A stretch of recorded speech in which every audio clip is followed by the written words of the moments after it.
Hey now, welcome to the dirty side of the track. It's America's leading Formula One podcast. I'm your boy SAP, and that's your friend ROB. His name is a felony, and we're here to talk to you about the Baku Grand Prix. I'm done. Rob, tell everyone what to expect this week. How long did you spend writing that out to try to make it rhyme? Are you kind of doing some tip back to like your inner Eminem or something? Actually, not at all. I planned on spelling out our names right now and then realized I could get Grand Prix in there, and so I just kept going for it. Okay, cool. Good job we got something to talk about from a Grand Prix perspective rather than your rap career. So let's push on with that. We're going to cover the race. That's the main topic of today. Will be to go over the Baku Grand Prix, a little bit of news and social, preview for Canada because we get back to back. We've got 100 seconds of DRS with JP, and a fantasy update as well to come at the end of the show. I'm looking forward to that. Before we just jump into news and social, obviously it was an early one this morning for us to watch the race. We'll get into this later. Not really feeling like it delivered the excitement, but for a number of different reasons, which it will unpack later, right, Brian? We will for sure. I would just say, for some reason, this Baku is one of my favorite tracks. Top 3 for me. Like sex, there's no bad Baku. It's just better than no Baku. But we'll get there in a minute. I don't want that image as we start talking about this race. Let's talk about what we missed from last week. Yeah, sure. So a SAP stat, you should hang your head in shame here, Brian, because we missed a big SAP stat last race from Monaco, which was that Checo's win gave Adrian Newey his 10th car that he's designed to win Monaco, which is quite a stat, really. That is amazing. He wrote a book, right? How to design a Formula One car or something like that. And my favorite tweet of recent times was when the Green Bull Aston Martin situation happened. Someone copied the cover and wrote "How to Copy an F1 Car" by Lawrence Stroll. But anyway, yeah, that's pretty amazing for Adrian Newey. You have to think of him as sort of one of the current godfathers of F1 car design. The success he's had is unrivaled. Yeah, that was an amazing stat. I thought I'd read it wrong to start with, but hats off to him. As if Williams couldn't get any worse luck in terms of like this year's car performance, everything. They've also got fined this week for breaching the cost cap. And I was like, how have they spent so much money making such a dog of a car? But then as I kind of clicked through and kind of read, it's like, well, actually it's a breach of the cost cap regulations. They didn't submit last year's figures on time. I'm like, ugh. That's clickbait. I've completely fallen for that then. They haven't breached the cost cap. They just didn't get the TPS reports in time. So they'll have to live with that. Did you see the amazing Alfa Romeo livery this week? I mean, just tremendous. I thought it was fantastic. But, Rob, you noticed something that people were making a parallel to. Yeah, I did. I mean, I put it out on our Instagram, all the different pictures from all the different angles. I thought it was a glorious looking car. And then it quickly started spreading around social of one of the racers off, I think it's Cars 2, is the Formula One car out of Cars 2. And it's just the same livery. I was like, do you know what? It's funny, and actually doesn't make me like that livery any less. It was really good. I think Battery Voltas had that on Twitter as well, and it was spot on. He's a great account. I love following his stuff. But there were then the other one that kind of lit up social media, and he's kind of becoming a victim of his own success here, that Will Buxton, whenever he tweets anything now, people, no matter how good it is or how on point it is, that if you dig into the comments, that everyone's going to come weighing in with those Drive to Survive, I think they're now probably Buxtonisms, which is just state the obvious in a completely, just repeat what you've just said and say it slightly differently. So he kind of tweeted out and said that Lewis Hamilton has been made an honorary citizen of Brazil. And his tweet said, imagine growing up idolizing a driver worshipped by a particular nation, winning your first title in that nation, then rewriting every record your hero set, and to cap it all off, that nation welcomes you as one of their own. Okay, nice tweet, right? Yeah, for sure. And then people just weighing in going, Lewis Hamilton is made honorary citizens of Brazil, which means that in Brazil, he's considered a citizen. And they would... Well, did you see? So I'm sure Will's listening. Congratulations. He recently got married.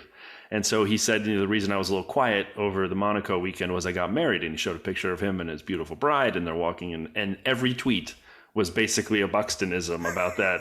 This is my wife. I'm her husband. We're married. And, it's like the state the obvious kind of thing. And it was really fantastic. We never covered this when we did our kind of season 4 Drive to Survive review, but do you think he was set that direction by the Netflix producers to say, look, we're trying to get new fans on board, so just really, really explain everything in real simple terms? And he took it too literally and just literally carried on explaining his previous sentence in a more... I think the famous one was about, like, if you finish ahead of the other 19 drivers, you're going to win the race. Oh, it actually reminds me of a clip I just saw, a different sport, but the great Norm Macdonald, may he rest in peace now, had a joke with his buddy Blake Griffin in basketball. Blake Griffin had just won the Rookie of the Year, and Norm Macdonald said, hey, just so you know, it's a big curse. No one's ever won Rookie of the Year twice. And so stating the obvious from different angles can sometimes be fantastic. And then the final thing I picked up on this week, although now in hindsight, based on what we saw happen in today's race, I'm not sure this is as good an article anymore, but on the BBC Sport website, they had a look inside the story of Ferrari's 5-year journey to get from where they were in the gutter to back where they are at the top of the sport now. But I'm kind of thinking we might want to not dive into that one too much until we get to today's race. Yeah, that's fine. That's fine. There were actually some great videos out this week as well when we hit kind of some of the social stuff and some of the teams and the F1 account as well. I'm not going to hit a random stretch of things I watched this week that I'd seen in the past because I'm me, but did I rewatch the top 10 spectacular opening lap crashes, the top 10 emotional podiums, funniest moments of 2021, best team radio of 2021, best team radio of 2020? Yeah, I did all that, and those are all great, and you should go check them out, but that's not what I'm here to talk about. I'd like to highlight the fact that last week we touched briefly on our Nate Saunders episode. So for anyone who didn't listen to the ESPN Nate Saunders episode, well, why not? But then go back and check it out. It's fantastic. However, one of the things that I think is worth noting, it might have been the week prior even, Daniel Ricciardo did a GQ where he answered questions in their actually me kind of format. So it's questions people have around the web, and he goes out as the person and answers it. It was a really good segment, and that was probably, a week and a half ago. And with all the negative Danny Rick energy out there, and I don't know if it's just been on Twitter or if it's been on other places, but the talk has been so toxic of him and what he's been doing and his performance. It was too much. And so I was kind of happy when I saw McLaren this week put out a video on the McLaren account where it was him answering questions. I'm like, all right. But then I realized they basically stole two things at once, which is a pretty hard thing to do. A, they'd stolen the whole idea of what GQ did, basically, and they did it a week later, and they literally used Daniel Ricciardo answers Google's most searched questions. It is the exact same format as Wired's autocomplete interviews. And maybe people haven't seen those interviews, but with celebrities, I've watched a lot of them. It is exactly the same. So McLaren completely ripped off Wired's autocomplete, did it a week after the GQ, but it was fun to see him have fun. So for all the Danny Rick fans, if you haven't seen his McLaren video, check it out. I ran across a Pennzoil video. That's how desperate I was at 2 a.m. to try to find something to watch. But it was called Truth or Dare with Charles and Carlos. It was a little boring. It was only about 5 minutes long. And apparently in other parts of the world, they call it Trust or Dare. We here in the States, we call it Truth or Dare. Truth or Dare in the UK as well. I've never heard Trust or Dare. I don't know what the heck that was. But so the point is the last two are the ones that actually I enjoyed. But it got real confusing. And I don't know if it's a function of me being old or stupid or both. But there was a C-squared challenge from Ferrari. And it was called the Language Challenge. And I enjoy these. I enjoy Carlos and I enjoy Charles and their interaction. And I'm like, all right, great. This will be fun. And it just launches into a video where they're both in P20 on this little taped on grid on the floor. And every time someone yells out something and gets it right, they move up a spot and they want to get to P1. I figured that out. But what I couldn't figure out was what the hell was going on with the language. They'd say an English word and then they'd both start yelling stuff out. And it sounded like a mix of Spanish and French together. And then they'd randomly allow someone to move up. I'm like, I don't know what's happening. Did you not watch the beginning of the video? There was no beginning of the video. Or maybe it was just on the... I mean, I watched that same video and they said it was they both had to answer a vocabulary test in the other person's language. I didn't have that on mine. They would call out a word and Carlo would have to come up with the French for it and Charles would have to come up with the Spanish for it. I figured that out. It took me a little while to figure that out, but then I did figure that out. What I couldn't work out, there seemed to be a completely random rule as to, like, they throw out a word if they both got it right, it seemed like only the first person that got it right got to move forward. But sometimes they both move forward a step, and sometimes only one of them. I'm like, and nobody really seemed to understand what was going on in that hole. I mean, it was kind of fun, but it was fun, very confusing, the whole thing. And I even missed the intro at the beginning, apparently. So, like, it was even worse. But it was a good time. And I would say Charles Leclerc, who I like quite a bit, I think he's a great driver. I think he's cursed. We'll talk about that a little bit here more. He's amazing with his qualifying. We'll talk about that here more in a second. But come on, he's a handsome guy. He lives in Monaco. He's a talented Formula One driver for the biggest of Formula One teams, Ferrari. He speaks Italian to the Tifosi. And he can also speak Spanish. I mean, is there anything this guy can't do? I'm starting to get a little tired of Charles Leclerc. I'm going to call him finish races. Ouch. Have good strategies. Ouch. I might actually just call him Chuck from now on until he, just to make myself feel better. And the last thing before we get into the race weekend at Baku is Red Bull had a Max and Sergio video out this week, and it was fun to watch. And it's called the Yes or No Game. And again, I don't know what the yes or no game is. So as I'm watching this, again, with no introduction, but again, maybe that's just me. Maybe like I'm off getting a drink and I missed the beginning of all these videos. I don't know. But they're asking each other questions, and it becomes apparent you're not allowed to answer in the way you'd expect them to answer. So it's Checo answering at first, and he's like dodging the direct answer. And then I figured out you can't say yes or no. And so it was just fun watching. Is it obvious to you, Rob? It wasn't to me. I think we're just kind of learning a little bit of an insight into you, Brian, and that these really complex games really kind of... Have you never played the yes or no game? So No. you lost. You said no, you're not allowed to say it. Yeah, well, exactly. That's exactly. You picked up exactly my the speed at which I move at 12 miles an hour in the left lane. So it was fun to watch. Check it out. I won't give away how it goes, but anyway, it was only because you didn't understand it. You have no idea how it went because you don't know what they were doing. I'm just smiling in my room watching and go, yeah, this is great content. I didn't understand a friggin' thing. So, as I was saying before, Baku is one of my favorite races. We had 100 seconds of DRS recorded yesterday. We were kind of debating with the listener favorite tracks ever.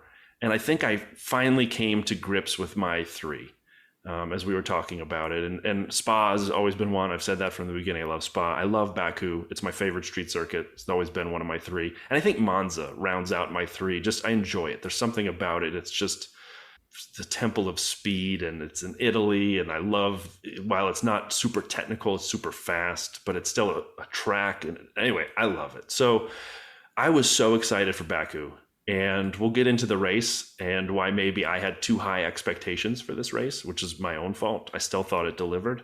But practice, we really started learning a lot about what to expect this weekend in practice. And so Rob, I will let you talk a little bit about practice, and I won't even play the Allen Iverson clip this week. We'll hit it quick. We'll get through practice without Allen joining us.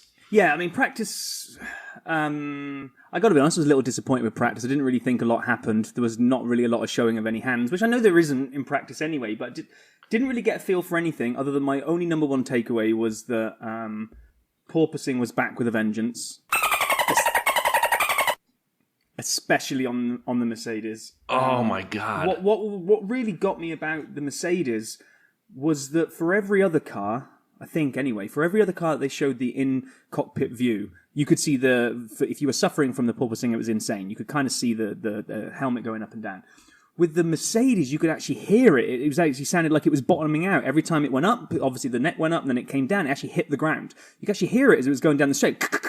It was like, oh, that is not going to be fun to drive. No, and it turned out to not be fun to drive.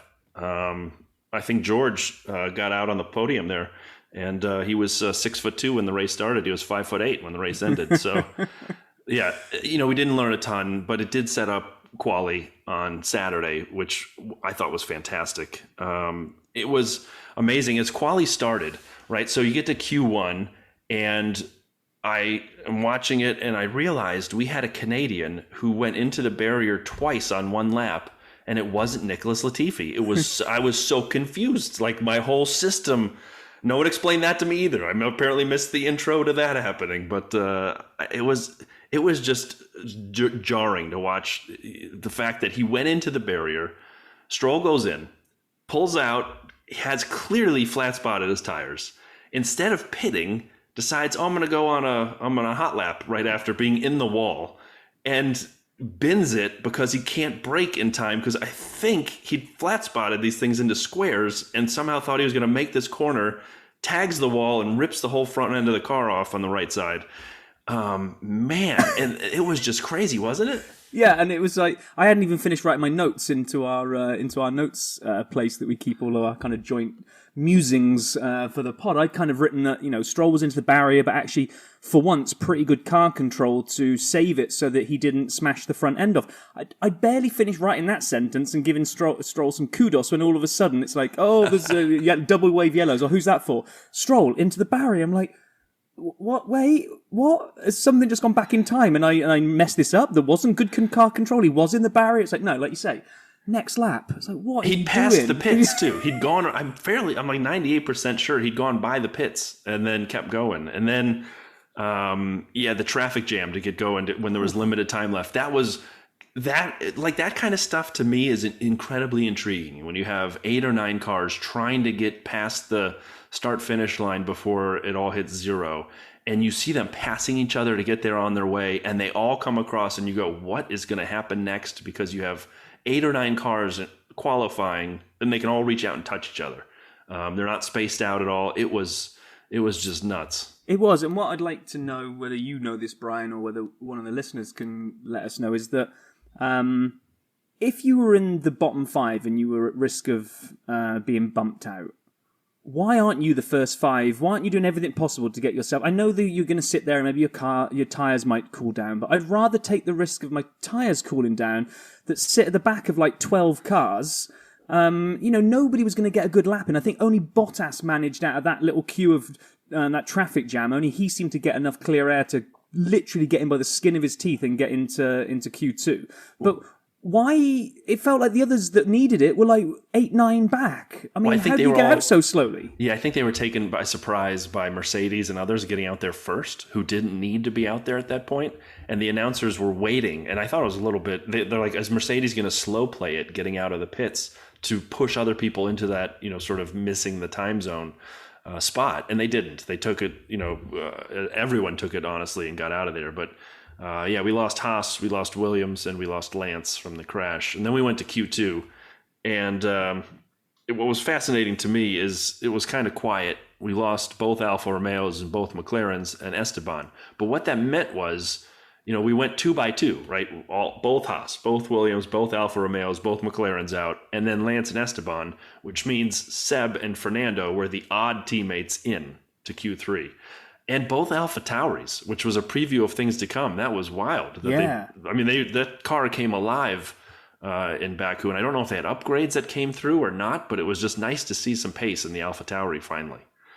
Yeah, and then that set us up nicely for Q3, where I think we all knew it was only going to be either Red Bull or Ferrari up front, right? Yeah, it was going to be. It was that 4 in whatever order they were going to come out in, and I don't know. Sainz doesn't seem to be able to hook it up at the moment. I don't know quite why he seems to be so far behind, and we'll definitely come on to that in the race. And even when he did kind of look like he'd set a trailblazer of a lap, it was quickly eclipsed by the other 3. And Charles Leclerc is not going to want to finish this season just being known for his superhuman efforts on a Saturday and not being able to convert it on a Sunday. But that aside, what a lap for Pole. I mean, he's done that a few times now. When he's needed a lap where he didn't have one, or he's gone out in Monaco and just pulled away from everybody else. He's amazing on Saturdays. But like you said, you don't want to be known for being amazing on Saturdays. I will say there are a couple SAP stats that we want to highlight here.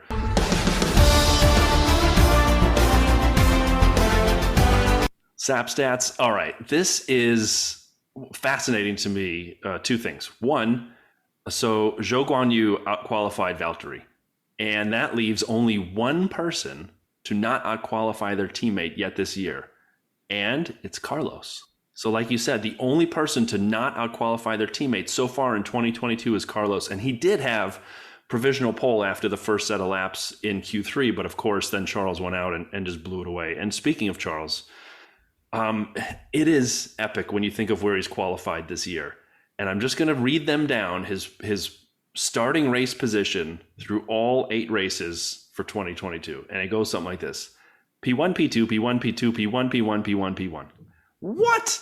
And he's third in the championship now between bad strategy and bad reliability. I mean, he's driven fantastic. I can think of one big mistake he's made when he spun at Imola. Other than that, I can't think of any other humongous Charles mistakes. He's not stuffing it in Baku like he did years ago, and I'm stupid. And he's not spinning and like he did in Turkey years ago in the rain. I mean, I'm getting kind of frustrated for this man who can do everything, and I feel bad for him, Chuck. Yeah, and we'll come on to that now as we dive into the race, right? Yeah, for sure. So let's talk about it. I mean, I have a couple themes I'll use at the end to kind of wrap up, but to me, what a start. Did you like the way Checo started? They said, get your elbows out, and he goes, all right. And I mean, he did. Yeah, he did. I mean, when they kind of pulled it apart and did the analysis and showed reaction times and all this kind of stuff. I don't know what they mean always when they say you get bogged down in the second phase. I mean, to me, Leclerc was just slower. After he got away well, then he kind of slowed down. So I guess bogging down is something to do with the gear changes, I guess. And there was just that split second where Leclerc didn't seem to move into the second phase of the start as well as Perez did, and then that's it. Because you don't get much a second bite of the cherry, because once you're away, that first corner comes pretty quick. So once he was through, he seemed to just disappear. And Max and Charles come through as well. I thought, okay, great. And Sainz got a little bit excited and looked like he was going to make a move on Max. I thought, okay, this is going to be epic. This is going to be these four. They're going to go off into the distance, and these four are going to be trading places for the rest of the race. And I think we were exchanging messages only 7-8 laps in, maybe less than that. That actually it was the front three had pulled away, and Carlo was like 4.5, 5 seconds after a handful of laps. It's like, what is going on? It's not often you see the person in fourth running their own race, meaning the first three are so far ahead and fifth is so far behind. Carlos was on his own race. He was getting caught from fifth as opposed to catching Max for third. And it was just bizarre to watch that happen before he had that hydraulic problem, which, by the way, the sound of that was bad. The onboard with that sounded...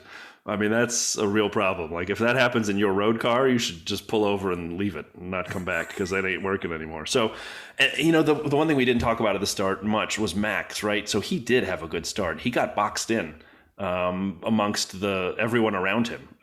He had Charles coming in front of him. He had Checo closing off on Charles. And it kind of got stuck behind him, and then he had Carlos right next to him too. So I think Max had some good start speed. He just didn't have anywhere to go with it and had to back out a little. And then Nicky Latifi. We mentioned the Canadians. I feel like I'm starting to feel bad for this guy at this point. He did nothing wrong. He had a mechanic who decided to keep touching the car and then push him back a little, and it was too late. I was going to say, he was a victim of inappropriate touching. I mean, and it was a monster penalty. I recognize why, right? You don't want people as a formation lap starting on the grid and getting into danger and into the way. But it was a 10-second stop-go, which you have to serve, I'm pretty certain, within 3 laps, and you're not going to pit at that point. So it's a extra pit stop for no reason. He came in, and you lose, 20-some-odd, 22, 23 seconds plus the 10, you're stationary. So that's 30 seconds, and I did the math, and if you actually were to go look, I think the answer was Seb finished 6th. He had 8 points. He would have been out of the points if you added the 30 seconds onto Seb's race. So for someone who's in the midfield or near the top with aspirations of points, 30 seconds is the end of your race. So they basically, we all know Nicky's not going to fight for points. But I mean, his race was ended because the mechanic touched the car. And so I felt bad. I felt bad. He did nothing wrong himself, but the team has to know those rules, and they got to be tight with getting away from the grid as they're about to start. Yeah, and then I think one of the only other things of note in that early kind of 7-8 laps was that there was already something brewing between Danny Rick and Lando. There was some team radio where they were saying they were going to hold station for the strategy, and I think Danny's radio was, well, if that's all he's got, then I'm faster. He was hanging out because he never really went on to prove it, but well, he was hanging out there. They had him behind Lando, protecting Lando's mediums, right? Lando was on mediums, Danny Rick was on hards, and they didn't want Lando to get swallowed up later when he, eventually hit the pits. But the second and this is a little later, but the second that Lando pitted, Danny Rick got passed by Pierre. And so they left him hanging there. Yeah. Hold station. They basically had him turn around and shoot all of his guns backwards to fight off the people coming after Lando. I'm like, that's kind of BS. And so, we end up talking about them again at the end of the race.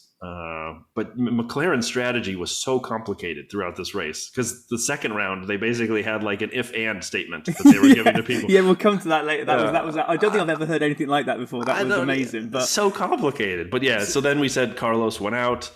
And like you say, that noise when they went on camera, I'm like, okay, what's happened here? And he's driving along, and it basically goes something I think a little bit like. It was just, you heard crunching and grinding of stuff and all the noises that you should never hear come out of a Formula One car. It's like, okay, you're toast. Because at first, when we first seen it, it looked like he'd just gone straight on, and they were like, oh, is he going to be able to reverse it? Is he going to be able to get back out again? Did he keep it running? I'm like, running, dude, you got to hear the sounds. He needs a tow truck over there. And that gave us a virtual safety car, didn't it? Did that? We had no safety cars and no red flags. Yeah, just two virtual safety cars. And Ferrari made, for all the criticism of their strategy, they decided to make a brave call here, and they bring Charles in, take advantage of the pit stop. The commentary was there saying, did they get double bluffed by Red Bull pretending to come out into the pits? I think they decided they needed to do something. I think their strategy team needed to show that they got some brain cells. So they made the call, and it looked like it was going to pan out well for Charles, because when he came back out and he started closing the gap back down again, we'll never know if he could have made that set of tyres last the distance, but it looked actually like a decent call at the time. It was a slow stop. We'll never know if he could have made the tyres run the distance because the engine couldn't run the distance, unfortunately. And then we had our favorite odd couple, Lewis and Esteban, going at it again, another race with the two of them. One other thing is, I want to talk a little bit about Otmar Szafnauer. And so he is, for me, team principal of the year so far. And let me explain why. A couple reasons. One, every race, Alpine is backing other people up. Every race. It's not always Fernando running the full choo-choo train as he did in Monaco, although he ran one here too in Baku. Esteban is backing up Lewis every other race, holding him back. And I'm not here to talk about them holding him back. I'm here to talk about the fact that we just said McLaren didn't allow Danny Rick and Lando to race at the front or the end of the race. Red Bull gets on and tells Checo, he was driving slower than Max. So let's not even argue team orders. It wasn't that. They just said don't fight with each other. They didn't want each other crashing into each other, which makes sense. But Max was clearly faster. The only team I've actually seen go after each other was Alpine, and they did it in Saudi Arabia. Do you remember that? The back and forth they had? Yeah. That was the best teammate on teammate racing we've seen in years, for sure in 2022. And Otmar let all that happen. And so I would say, for acknowledging their car isn't perfect, has straight line speed, but it's not great around corners, they've got two drivers who are actually learning to play some. Fernando's always been able to. I shouldn't say learning. He's always been able to. But Esteban's becoming better at defensive driving. They get their cars in the places they need to get them, and they let them race each other. And no one lets anyone race anyone anymore from the same team. And I was quite honestly disappointed in McLaren, who had two cars against each other the whole race, and they just followed each other on team orders. It was boring from a McLaren perspective. So anyway, sorry. Otmar, you win the award, team principal of the year so far for Brian. Yeah, and I actually thought that little section of the race kind of illustrated how far back Mercedes have fallen, because Hamilton kept in the DRS zone of Ocon for about he's probably still in the DRS zone of Ocon right now. Trying to get to the airport.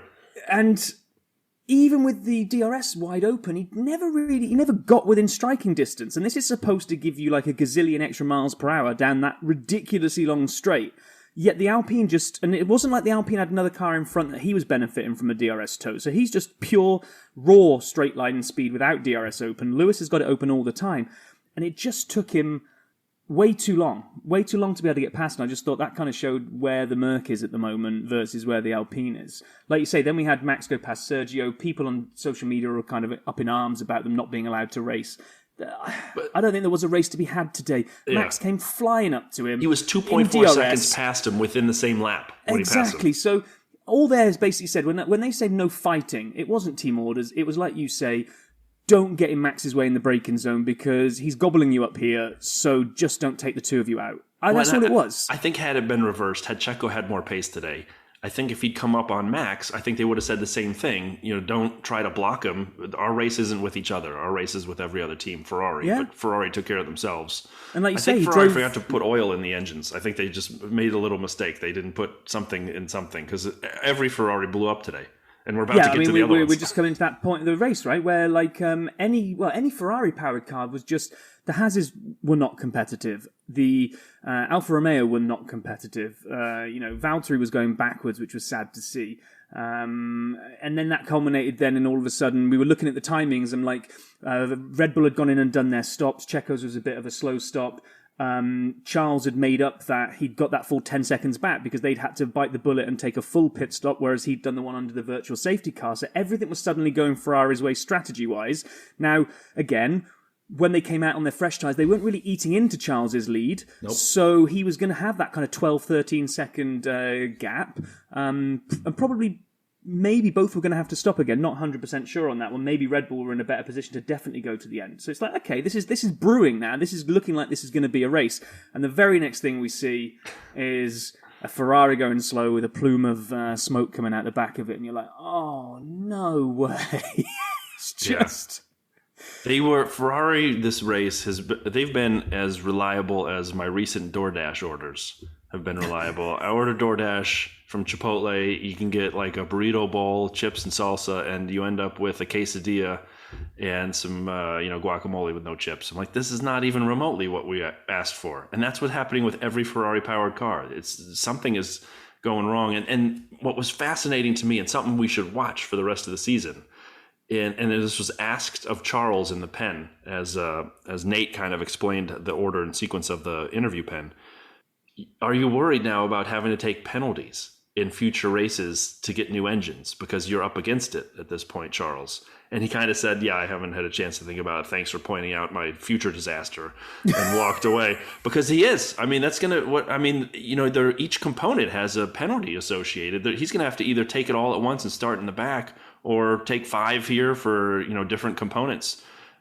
It's not looking good. I mean, for a team that had the constructor lead not that long ago and had the World Drivers' Championship lead not that long ago, they're on the back foot and behind on both accounts. Yeah, and it just, with, like you say, all the Ferrari powered cars, it just started a little kind of domino effect where, Charles, Sainz had already gone. Charles goes. Zhou had to go and retire the car. Then K-Mag, while he actually looked like the Haas was starting to come back to it, but it looked like if you put that Ferrari engine under any kind of duress and kind of pushed it, it kind of went, yeah, I'm not feeling it today. And just, and you saw K-Mag go. The funniest thing when K-Mag went, and they didn't show it the first time round he stopped, did they? When they showed the replay, is when he gets out of his car at the side of the road, and as he gets out, it's obviously on a very slight downhill, and it starts rolling, so he kind of jumps to the front of this thing to kind of stop it. And then he kind of signals to the marshals, like, yeah, come on. And obviously, no one's even seen him, because after waving for the marshals, he then, like double R waving his arms, going, hello, broken down F1 car over here. It's literally your guys' job to come and sort this out. Hello, like forever.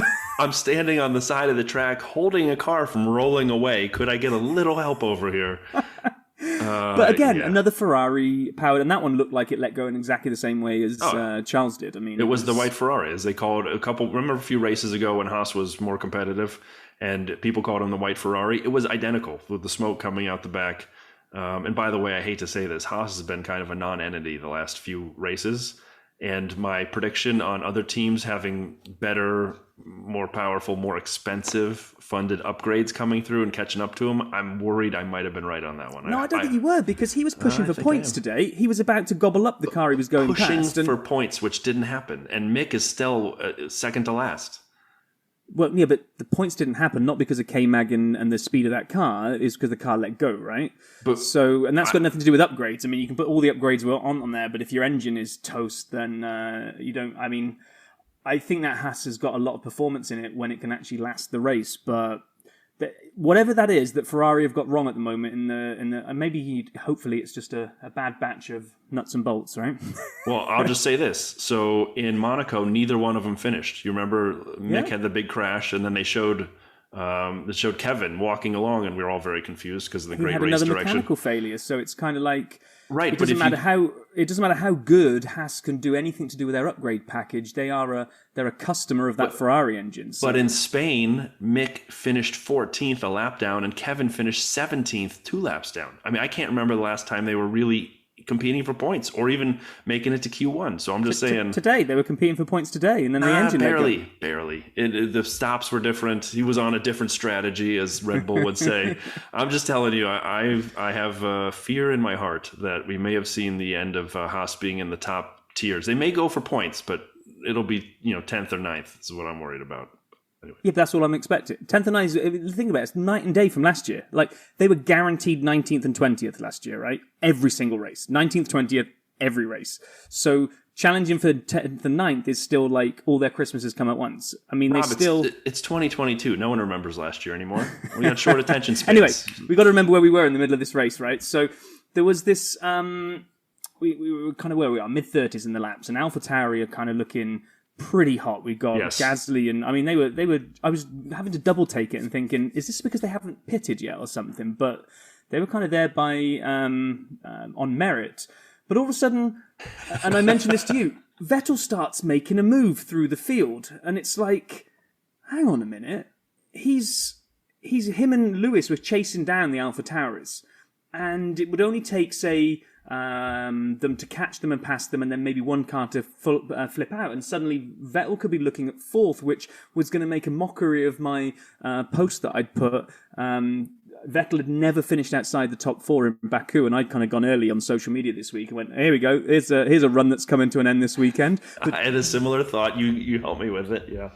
But there's 2 things happened. One, we got the gaffer tape repair on the AlphaTauri. How great was that? I mean, how fantastic was that? First of all, he comes into pit, and they're bringing out tires, and the commentators thought they were going to retire the car. So, like, why are they putting tires on? And then it turns out the front jackman, or at least one of the front tire people, is the only one who knows how to use what we'd call in the States duct tape. And when it's silver, it's duct tape. And so... that was duct tape. That wasn't anything else. That was silver duct tape. And whomever was near the front then started running to the back with his one roll of tape. I mean, first of all, can we get AlphaTauri another roll of tape so the rear jackman can have a roll as well? And second of all, they literally taped it together. Like, I mean, I'm not making it, for anyone who didn't see it, please go back and watch it. And it was so easy to tell Yuki's car as he's driving along. It's the only car with the silver duct tape all over the rear wing. And then I don't know if they're going to get in trouble for this, because the commentator was on about how the FIA, somebody from, was it Race Control, or someone was like marching down to the pit stop as if to say, like, you do not let that car go back out again, that's unsafe. But by the time he got there, the car had already left. And this is probably really, really unfair, but I kind of had this vision of some sort of portly fellow that couldn't really run. He was kind of in a suit, and he was trying to come down from Race Control, and by the time he got there, the car's already gone. But we didn't hear anything more after that. So did your guy have a monocle? The person you imagine? And was he a Monopoly piece? I was going to say, he wasn't the Monopoly guy. So he looked like more like Colonel Sanders in my white suit, red bolo bow tie thing. So what was fascinating to me is what they didn't tie together is then they told Max not to use DRS shortly thereafter, and they highlighted the fact that the last few races Max has had some DRS problems, hitting the button 50 times to get points to get it to work, and it's their sister car. I mean, that's the bigger tie-in, is the AlphaTauri car is the sister car to Red Bull. And so I'm sure they share some element of construction design, whatever it may be. And this malfunction, I would assume, was the driver of them telling Max to not use DRS, as opposed to his history of problems from races prior. So it was just fascinating. Max was so far in front, like, hey, don't use the DRS. He's like, yeah, no problem. And I might not even use a wheel. I might just like drive with 3 wheels now. I would use my knees to steer, because at lap 48, we're getting near the end, right? At lap 48, not a single person was within DRS of anyone else in the entire field. And on that point, on that point, and that's where I don't even know what happened, because TV stopped following. But Vettel was on the gearbox of Lewis. Lewis finally got Gasly, and then it looked like Vettel got into DRS zone at Gasly. I'm like, okay, it's only a matter of time now before Vettel takes Gasly. We'll have Lewis and Vettel winding the clock back a few years and having a proper ding-dong and maybe chasing down the people in front of them. And then I was watching it, and laps were going by. I think that was probably lap 45 when Lewis got Gasly. It's 48, 49, and it's like, well, Vettel seems to be falling back from... Vettel's performance just evaporated over... I don't know if he was told to manage tyre issue or whatever it was, but he went from looking like he was going to chase Lewis and actually had some pace in that Aston. He had so much pace he could afford to overtake somebody, go down the wrong one-way street, do a donut, come back, join the track, and then still end up chasing it down. But it just went. He was gone.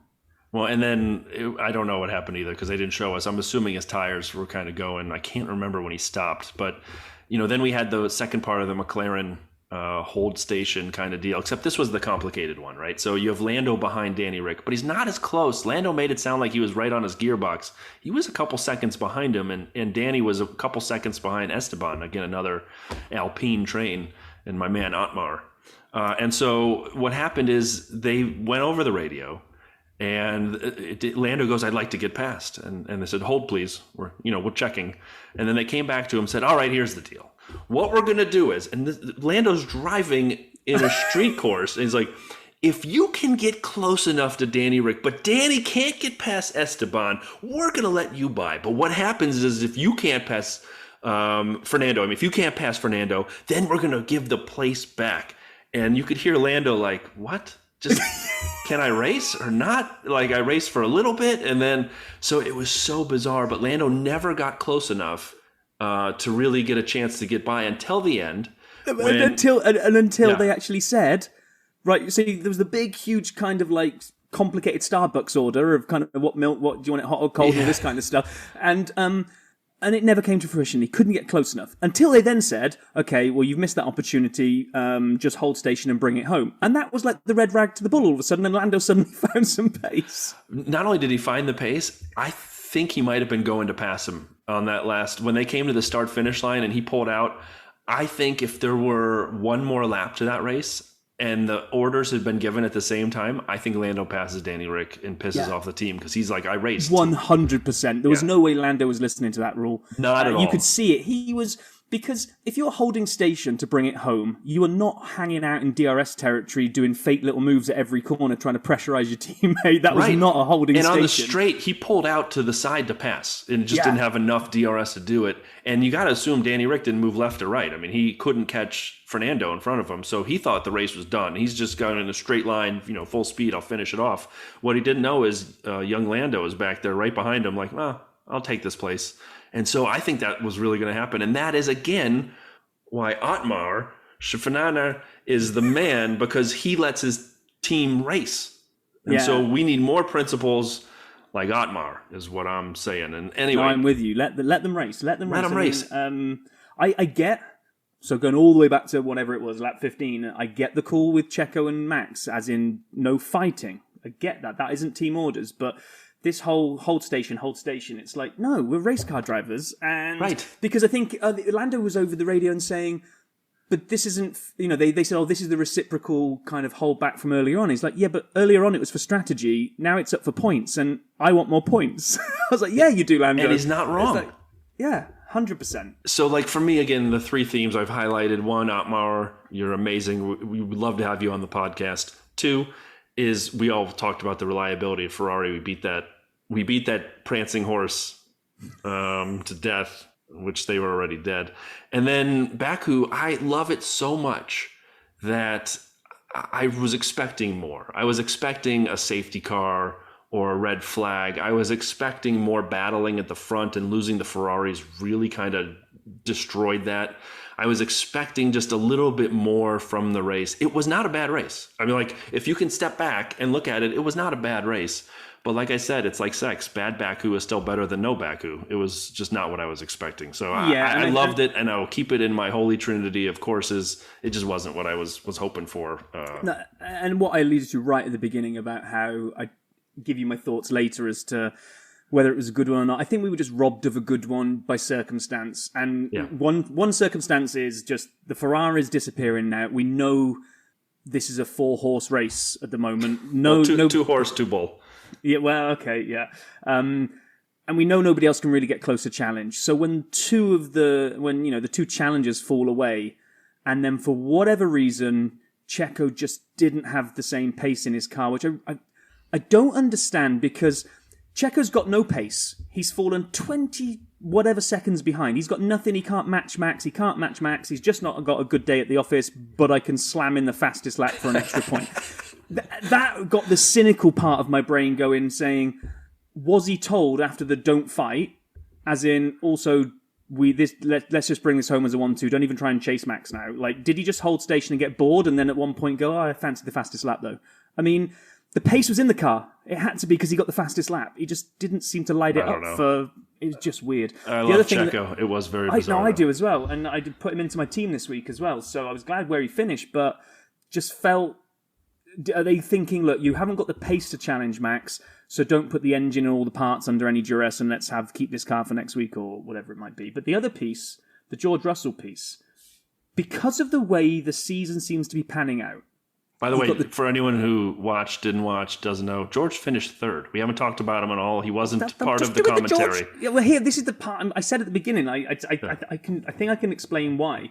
So you've got every race so far, George has pretty much been the invisible man. We've barely seen him this season. Not just today. He's falling into this kind of no man's land every single race, right? Every race. The front four, if they all finish, are off and away. He's not getting near them. Yes, he might be finishing and standing on the podium next to them, but really he should be made to come to the podium like a minute later because that's how far behind he is, right? So they're off into the distance. George seems to be the best of the rest and no one else seems to be able to get too close to him on his day. So what tends to happen is the front four disappear off that way, George leaves the other lot behind him, and he's just got a lonely race every week. And no, even though the TV direction hasn't been fantastic this year from race to race, I don't see any TV director in the world going, let's just show a few lonely shots of George with no one around him. Because, I mean, yes, he's put a couple of overtakes on and we've seen those. But other than that, I literally think he probably didn't see another car today. I agree. I keep looking for a good witness protection program meme to use for George. You're right. I will agree with you on this analysis because it's like I said with Carlos, when he fell into fourth all by himself, it was very bizarre. You'd rarely see a car that far up, that alone. And so you're right. George ends up these races 30, 40 seconds behind the fourth place car when he's finishing fifth and all the Bulls and Ferraris in front of him, but still a solid 30, 40 seconds ahead of the car behind him. Yeah. And so it is fascinating. He keeps his streak alive now, 8 top 5 finishes today on the podium and third. Just well managed, well done, well run. I think if you're Mercedes, you have to be really pleased with having George in that seat. Yeah. I don't know. I still don't know what's going on with Lewis versus George. George is getting the better of him now regularly. I can't tell if it's Lewis. The car doesn't, fit his driving style. But let's talk about Lewis for a second because that was you talked about watching the porpoising, and I'm not going to play the sound again because I actually feel really bad for Lewis at this point. I, as a back pain sufferer, as someone who's broken a couple vertebrae and some ribs and had to kind of get walking again and had a nasty crash of my own, I watched him get out of that car and I felt the pain in my vertebrae. And I heard his team radio and you saw his head popping around every time down the straight, 50 laps. We talked a little bit with JP, who's on our 100 seconds, off the recording a little bit about Lewis and what he was going through. And I believe that he was in that pain. And I'm guessing right now, 1:00 Central Time on Sunday as we record this, that he's somewhere trying to go to sleep, but the adrenaline is out of his body. And he is probably in a world of pain and a world of hurt. My guess. And I think tomorrow he's going to wake up in bad shape. I agree. And I don't even think he's going to race next week in Canada. What? No, so me and you talked about this earlier on, okay? And my view of what we saw when Lewis was getting out of the car is not to say that he isn't in pain and not to say that I think he's faking it. But what I felt when he got out of the car, that he hung out there a little bit too long, sitting on the car, holding his back, all this kind of stuff. Because one thing that Lewis is also very, very good at is the media side of things and getting his message across. Now, I think there's a real push here to put pressure on the FIA to say, this is crazy. And no one, because yes, Mercedes could just change the ride height. to solve the porpoising, and that might alleviate everything. Well, that's also going to do is probably put Hamilton back with contesting for Latifi for the final position, right? So they ain't going to do that to be competitive. So there's this pressure building at the moment, which is trying to put pressure on the FIA to do something to the regulations, some bending, some sort of shift slightly in one of the regulations to be able to allow everyone across the field to do something to rectify I hope that's not the case. And everyone's kind of pushing back against it, and other people are saying, well, it's only really this is a Mercedes-only problem, so why should there be a regulation change across the board because everyone else is dealing with it? And I just don't know if kind of Lewis was in agony, you could see it, but I just felt that he could have, once he was off that car, he could have got out of there a lot quicker. He seemed to just hang out there to kind of make sure that all... Because you look at social media now, right? You wouldn't even know that Max won the race, because all you know, if you look at anything at the moment... Lewis in agony, the back pain stuff, the worrying team radio message, which I think was genuine about the cold seat, which some people are saying is kind of a diagnosis of kind of nerve damage at the bottom of his spine, right? A numb bum. So I think he's making sure everyone sees it and like really kind of say we've got to talk about this because this is crazy. So I appreciate the take. I disagree that he milked it, and I'll tell you why in a second. A couple of days ago, a very quick article came out that Kevin Magnussen suffered nerve pain in his arm and his jaw as a result of the porpoising on the Haas, which we know is not as bad as the Mercedes. And it's been a challenge for him to kind of keep that going, working with his physio. And they think it was after Australia. Again, a sort of higher speed track where you have more of the bouncing and a track, where you have natural bumps, which kind of, I think, exacerbate some of the porpoising. So that is a thing that people are dealing with. And I'll just say this, having problems with my discs, there have been times where I've been on the road for work and had my back go out. There was one particular case where I was at a work meeting and the meeting ended and everyone went home on a Thursday. I couldn't get out of bed until Saturday. And I was still stuck in this hotel room and everyone left. One of my buddies went and got me some prescription medication. And I used to have the people deliver the food into the room for me. But I would hug the nightstand for 10 minutes before I could even start trying to stand up. And so if Lewis has any of that, then I get it. And I actually don't think he's faking it. Don't put words. Not exaggerate. I didn't say exaggerate. You said exaggerating. No, not even exaggerating. Just making sure that enough cameras and eyes... Because like you say, right, okay, you just read a thing about K-Mag. No one's ever heard of that. So when people suffer in silence, then it doesn't get the airtime, right? What I'm saying is I think Lewis has used that moment to stay there, make sure he's being seen, rubbing that back for as long as he possibly can, because... if he's going to influence change, he needs everybody to be writing about how insane this thing I don't know. is. I think your back is bad. You're afraid to move for fear you won't be able to move. But we'll see. Maybe. And it's interesting you say about Canada. I guess we'll find out what happens. I do not hope. I hope the FIA does not make any kind of bend of the rules for Mercedes.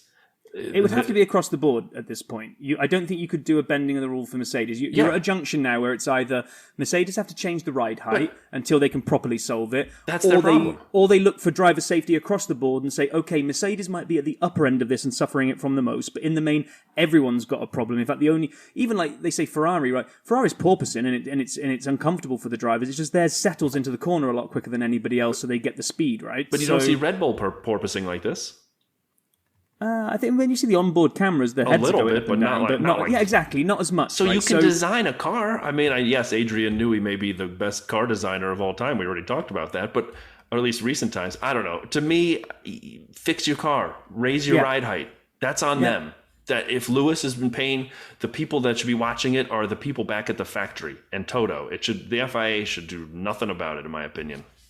No, I agree. I think, the regs are the regs, and you design a car to run inside those regs. And if your car has to run a bit slower because you've designed a pig of a car and the only way you can fix it is to raise the ride height, well, I'm sorry. That means this year you're not winning your next driver's constructor's title in a row. But so I hope they don't give in. That's what I'm just saying. I was just worried, and maybe it is my cynical side coming out, that when I see that, and he's very good at this messaging, it's you can see this campaign building now, which will be driver safety. We need to get the regs changed in the mid-season break. Some little caveat to a rule will get changed, and I don't want to see that happen. I don't want Lewis in pain. I don't want any of the drivers in pain, to be honest. But I don't want the way to solve it to be this. Well, I mean, they can fix it. They can raise the ride height so it doesn't porpoise, and they're slower. That's their choice.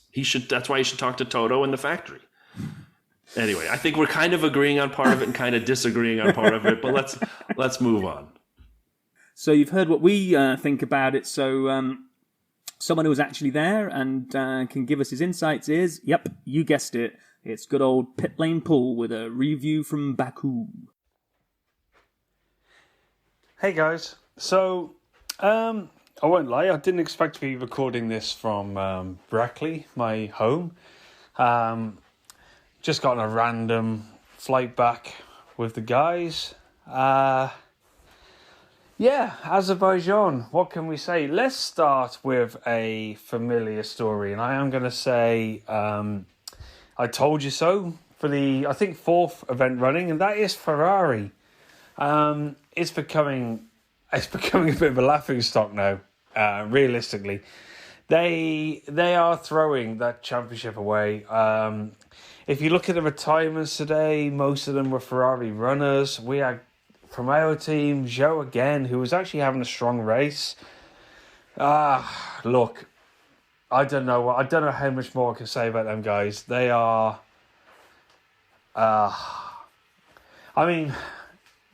they're quick. They're so quick. They're probably the quickest team out there.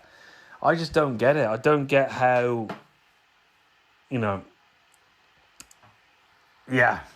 I'm pretty speechless by them, as you can tell.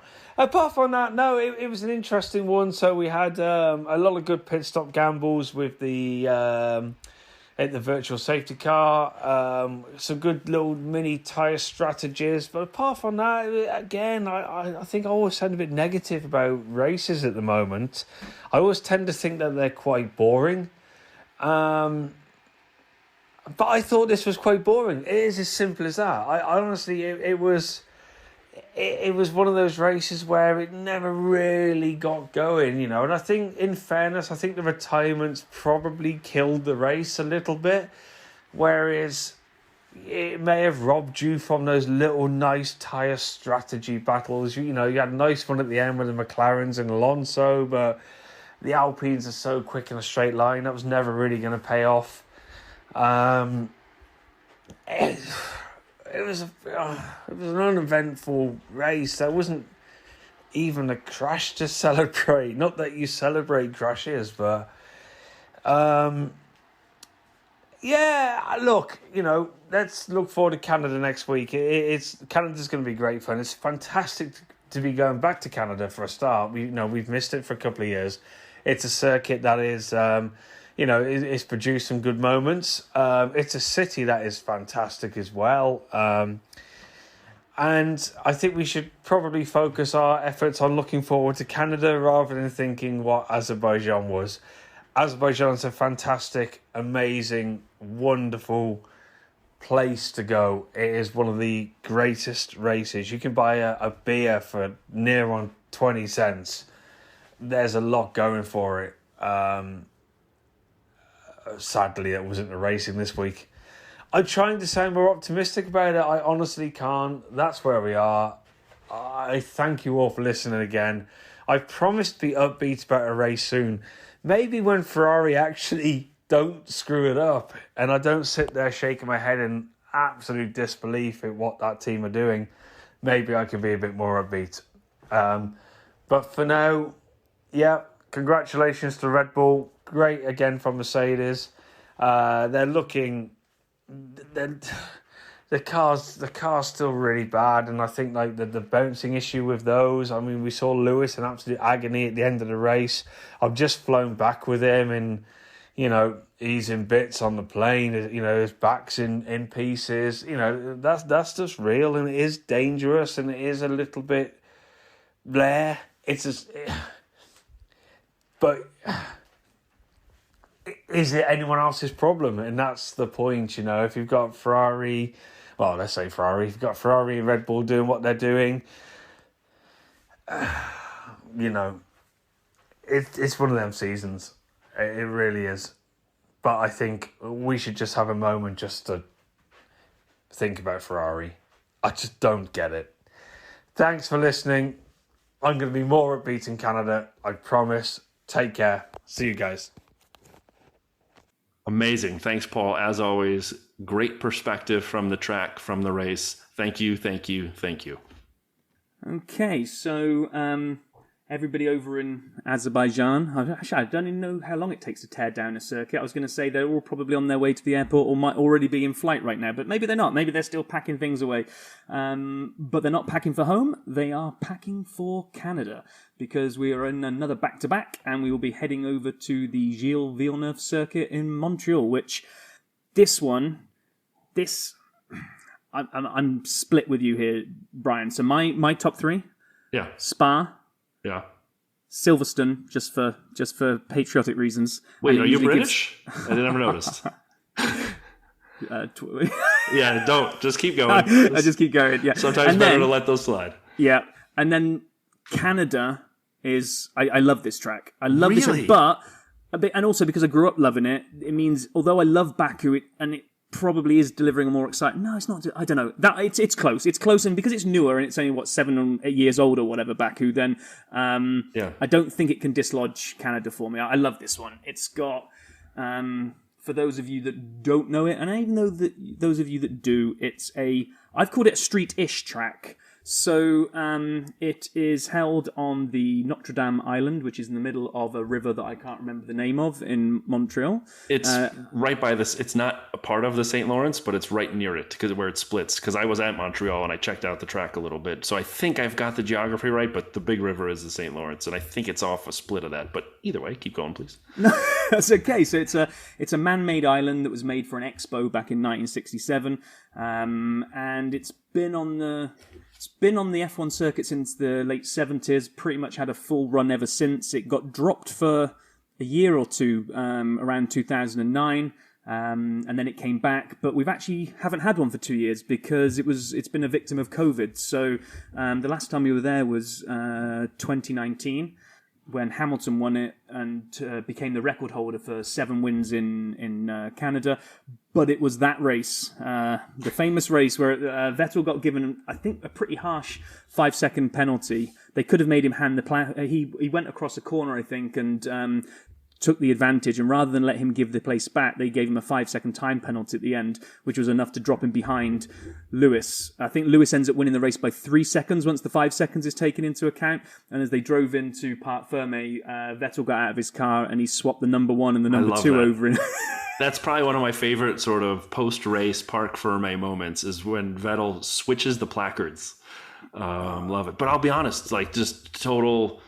After hearing your inner monologue about your debate between Montreal and Baku, I'll say I feel like this is the course I know the least about on the calendar for reasons I don't understand. Whether it's the last handful of years it happens, forgetting COVID even, but right as my kids go off to camp. And I often miss this race because it's the timing of it is the last day I see my children for a month or sometimes 2 months. Whether it's often around Father's Day. And I don't know, or if it's a daytime on a Sunday when it's finally nice out and I'm at a barbecue or something. And I don't know. I feel like I love it. I don't have a bad answer. I've watched it and I love it. I just don't think I know enough about it. So I'm like, I can't wait to watch this next weekend and just kind of soak it all in because I don't know enough about it. Oh, it's awesome. For me, it's awesome because it's got a little bit of everything. It's got some great corners. It's got a great straight. It's got the mother of all hairpins when I think for one of those very few times on the F1 calendar, these things go to full lock to get round the hairpin, which then after the hairpin, and there always seems to be a myriad of different options as how drivers take this hairpin. If they're trying to overtake someone, there's different angles of attack through this hairpin to try to set themselves up for an attack down kind of the final, well, it's not a final straight because the final straight is after the next corner, but you've basically got almost two very long straights with a very sharp chicane which leads into the Wall of Champions as we do head towards the finishing line. I actually looked that one up. I've always called it the Wall of Champions, but didn't really know why. And then I was kind of Googling it for this, and yeah, in 1999, 3 world champions in the same race all binned it into that wall on the coming out of there. And where it is, if anyone does bite the bullet in the Wall of Champions, then it's 100% safety car. Because it's solid concrete wall, they come around the chicane. If you misjudge that, because the perfect line is to basically come out and kiss that wall as you're accelerating away. If you bin it, there's no runoff area. There's no crane that can take it up and over. I mean, you're in safety car territory. And I was, unlike you, I don't hang out on YouTube all the time watching clips, but I did come across one a couple of months ago when it was Anthony Davidson being kind of interviewed about his F1 career and what was his biggest what if moment, and it was Canada in 2007 where he was doing pretty well in a race for once. Ouch. And yeah. We just lost a listener. Sorry, Anthony. And he came around a corner and he said he thought something had gone wrong with the car, and he was understeering because the steering didn't seem to be responsive, and it was because he'd run over a groundhog. He said it ran out literally just after, I can't remember who was in front of him. Whoever the driver was in front, he's like, if that is a sliding door moment, if that groundhog decides to have gambled one car sooner, then it goes under the front of the car in front. But no, it picked my car to get lodged underneath. So, and that was when, if you remember the stats we did from the other week where we had like longest pit stops. Yeah. That's was one of these because he came in after that and no one was expecting him to come in. They didn't even know he was sat there. so he was there by himself? Yeah. Honking the horn like, hello. With a groundhog under his front wing. Oh, man. So I'm really looking forward to the Montreal race. And while we're talking about next week, just a quick shout out and a reminder. Next weekend is Father's Day. And yes, that's a made-up holiday. But for those who celebrate or have a father in their lives or are a father, since the podcasts come out in the evenings, didn't want to miss the chance to wish everyone a happy early Father's Day. But more importantly, if you have a father you want to give a card for, don't wait too long. When this comes out, listen, go get the card and get it to your dad or a dad in your life. But so let's talk a little bit about what happened to close fantasy now that we've talked about Montreal next week. And I got to say, I lost to Rob in the fantasy league this week, and it was close at least, but I lost. So Rob, if you have a song, you're welcome to sing it now. I don't. I'm just sitting here bathing in smugness, and that's good. That's all I need. Do you know what? We were looking at this earlier. It's nice you took some bath. It was, well, I don't win very often, so I only bathe when I win. I knew it was going to be a stinker of a week. You know, and everyone has some Ferrari aspect to it. I was going to say, so many people have gone all in on Ferrari or K-Mag is such a value play. I mean, like... and I'm sitting there and I've traded out because I was kind of copying your idea of kind of ripping things up a little bit. So I kind of sold Max to free up some budget. So I sobbed slowly as I saw him win. I'm like, yeah, thanks, Max. Oh, man. But yeah, I mean, looking at the scores this week, I mean, I finished 9th this week in our Dirty Side League and I got 143 points, which is not great. You were right behind me as I was scrolling down. I started at the top. And I was kind of coming down thinking, am I going to see Rob or am I going to see Brian first? Rob or Brian? Rob or Brian? Yes, slow Brian on. And then literally scroll down one spot further and you're there in 10th. I've got 143. You had 141. I mean, nothing in it, right? Congratulations to you. You beat me. It's now 5-3. I'm ahead 5-3. But just, I got to give it to you. You won, even though it's 2. I beat you at Imola by 1 point, 202 to 201. So True. We believe in close races, and I just give all credit to you. Your dominance this week was masterful with 143 points. I'm just glad that the team principals at Dirty Side let us race each other. Yeah, exactly. Well, we got Otmar in our league. But so we do have to highlight who won. And it is a 100 seconds guest of the past, Renato. Renato put in a monstrous 301 points. We're sitting here in 9th and 10th debating 143 and 141, and we got doubled up plus by Renato, who used a Mega Driver, used Max. But amazing. Renato, wherever you are right now, kudos to you, my friend. Second place, Tomas. 273 also Mega drove Max. So those two folks used their Mega drivers, used it on Max. It worked humongously for them. Third is a monstrous drop to 209 points. Jeremy C. Haas Beans. Kelly Marie S. 192 in fourth. Jim M. Jim, who plays the guitar on our 100 Seconds of DRS guests. Jim, who complains on Twitter about his team's fifth place. Nice job, Guitar Hero. 180 points. Stuart D. 171. Jeff K., who I don't know if has paid attention to his team in a while, got lucky with a 149. David C. 144 in eighth. And then, as Rob said, we'll close out ninth with Rob V. Slow Brian on 143. And then I actually tied for 10th. So I want to make sure 141 points with Kudzayam and Le Boisson. So congratulations. So really 11th then? Yeah, if you'd like. You can give me 11th. But yeah, it was a tough, like a lot of people out. It was an interesting thing. And we are 5-3 against each other. But if we look at the full season, what ends up happening is we actually kind of have a little tightening at the top because our number one player, Andrew T., Alpha Taylor, had a stinker of week because he went in with a lot of folks. He was in the 90s. And so Tomas, who already talked about, is second. I'm third. Antonis is in fourth, right behind. And Vanch J in a tight move with Renato now, fifth and then sixth. So it's getting tight. There's only a handful of races left before the mid-season break, and we give away a prize to the mid-season winner. So everybody make sure to pay attention. We have a short week, as we talked about. Canada is up this coming weekend, and so you want to have your teams in by Saturday quali and pay attention to what's going on out there. So, Rob, anything else you'd want to highlight? No, I just think now it'll be time to move over to our DRS segment. Now, this was recorded yesterday. The reason I point that out is because JP, who is our guest, is Dutch. He's from the Netherlands. Quite obviously a huge Max fan, as you will soon hear. But obviously, as we were recording yesterday, we didn't know what was going to happen today. So we were kind of trying to cover both bases with him. It was really great to catch up with him. So with no further ado, we will check in and hear how we got on talking to JP yesterday.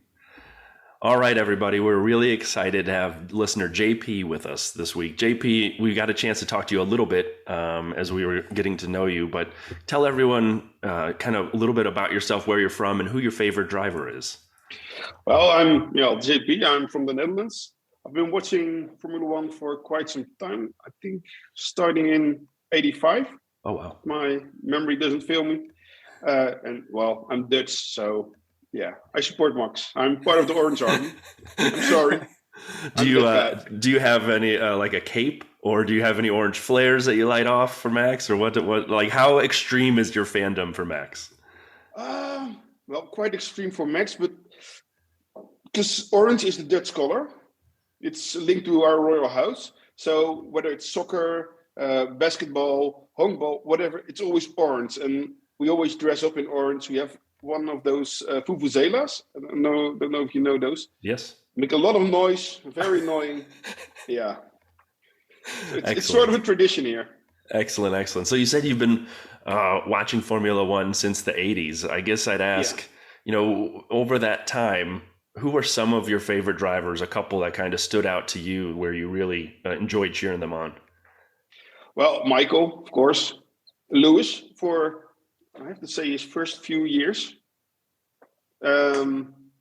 Senna. Oh, yeah. Of course, I was a very big Senna fan. And Jos, even, but that's, he's Dutch, so we really never had a very good Dutch drivers. Jos was the best. He had, I think, 3 podiums or something, 2 or 3 in his whole career. And well, now we have Max, of course, and that's just a bit of it feels like a homeboy. But I know for all the listeners, he's born in Belgium. He always lived in Belgium. My wife is Belgian, so yeah, still feels home. Did you have you actually ever managed to get along to the Dutch Grand Prix? Zandvoort? No, I was going to, but well, that's a very painful subject. Okay, we'll stay away from that one. We should make a deal that Rob and I will make it to one of the US F1 races at some point, and JP, you make it to Zandvoort, and we'll see who can kind of make it happen sooner than later, because we also need to make that happen here in the US for ourselves. All right. And so obviously, being a F1 fan and, being a Max fan, you're ready for the pressure, right? You've watched him succeed. He's the world champion. And now you have 100 seconds of DRS in front of you, JP. Are you ready for this experience, buddy? I'm as ready as Max is for the race tomorrow. All right, good. I hope. Or more ready. I don't know. Yeah, well, he's starting in third. Although when this goes out, he'll have already won or lost. Okay, and so... Yeah, exactly. There we go. So, Rob, are you ready to administer the questions? Yes, I am. Are you ready to run the timer? I am. I would always make a joke about not being, but I think I can do it this time. Ooh. So, JP, we are going to start in 3, 2, 1. I'm not even sure why I'm asking this one, but best F1 driver currently on the grid? Max Verstappen. First poster you ever had on your bedroom wall? That was a server poster from No Fear with the text on there, face your fears and live your dreams. Nice. What's your favourite cheese? Gouda. Ferrari or Ford? Ferrari. Mario or Luigi? Mario, definitely. If you were in the pit crew, which tyre would you change? Oh, one of the front ones, I think left. Favourite musician or musical group? Queen. Tea or coffee? Espresso. Double. Favourite non-motorsport sport? Soccer. Yes. Do you have any lucky superstitions? Yeah, always have sex on race day. if it doesn't work, you're still gonna have sex, If you could swap the cars out for another type of transportation, what would you like to see the drivers racing in? Go-karts. What's your favourite food? That'd be a picanha. Which driver do you wish could have a World Drivers' Championship who doesn't? Ricciardo. Oh, okay. Which two drivers from different eras would you love to see going head-to-head? Lewis and Michael. Okay. Best thing to do on a rainy day? Watch F1. Tyres, interesting or not interesting? Yeah, very. Yes. Everybody's saying this. It's best strategy. Best F1 driver of all time. Yeah, I think that's going to be Senna for me. And that is time. Nice.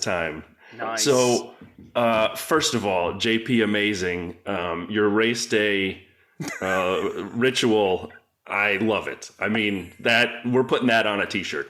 And we're going to sell it in the store. Send me one. Send me one. For sure. And then tires are interesting, Rob. See, I got to say, we've had a lot of listeners on, and everybody, for the most part, seems to find them interesting, especially, as JP said, because it's such a big part of strategy. And so, whether it's a one-stopper, two-stopper, what compounds are using, when do you stop in front of other people? Man, Rob, get with the party. Tires are great, man. Strategy is great. I'm just not obsessing over whether it's a C1, a C2, or whatever else you send me to sleep with when you go on about these compounds. So, see, that's not the part I find, because they're going to pick, Pirelli is going to pick 3 tires. But what you're going to do with that given set, that's strategy. This is where I'd agree with you. See, strategy you're into. What Pirelli decide and what goes into making those tires, you don't care, do you? No. Well, I mean, I'm not in the rubber factory. I'm not interested. You are. Oh, come on. Now, I will say this really fast. Yesterday, I was wearing my Dirty Side tire shirt, and I was wearing it out to get my wife's car serviced. And I had to go get her some new tires. And I walk into the tire store, and the guy looks at me. He's like, "Nice shirt, man." And we talked about tires for quite some time. And they didn't even sell Pirellis in this place. And the guy wasn't an F1 fan, and he didn't know the pot. But tires, man, we all love tires. JP, thanks so much for coming on, man. This was great. We really enjoyed having you on. It was great to meet you. And I would say to all the other listeners out there, if you're interested in participating in the 100 seconds of DRS, please drop us a line at F1 Dirty Side or at dirtysideofthetrack@gmail.com. JP, thank you so very, very much. Yeah, nice to meet you, JP. Yeah, thanks, guys. Fantastic. Thank you again, JP. And thanks, as I said before, anyone who wants to participate, just let us know. I gave you the info a second ago. I don't have anything else. Like I said, I enjoyed Baku. It was fun. Maybe not what I was fully expecting, but I still enjoyed it. And we got a quick turn to Canada, so no off week to miss our lovely Formula One. I had a blast. It was great talking to JP. It was great watching the race. And I just want to say thanks to everybody for being part of the Dirty Side. I would ask one thing. If you haven't subscribed on your favorite podcast platform to the Dirty Side, please do. So you make sure you catch the episodes when they're hot and fresh out of the oven every Sunday. Yeah, and I got one more call to arms on that one, Brian, which is that when me and Brian first started doing this, sorry, I should do the Queen's English. When Brian and I first started doing this, we were kind of hoping we'd get kind of 20, 25 listeners a week. And it's kind of blowing our minds that we're kind of now regularly kind of hitting anywhere in that 80 to 100 window, depending on the week. Last week when we had Nate on, and somehow the gods smiled on us, and ESPN F1 official Twitter account actually shared our episode out there. We are about 3 or 4 people away from hitting the magic 200 this week, which is just absolutely epic. We're so happy that this thing is growing. We're so happy to even say that we have listeners that even want to come on and do DRS. It just continues to kind of blow our mind. However, we'd like to throw the onus on you guys that are listening now, which is we'd like to continue this thing to grow. So if you know people that like F1 and they don't listen to us, then your job this week, you Dirty Siders, is to go and recruit at least one more listener. See if you can go and find someone that you can bring across to the Dirty Side. But thank you so much for listening. It continues to blow our minds, and have a great week, and we'll catch you in Canada. Be well, everyone. Thanks so much.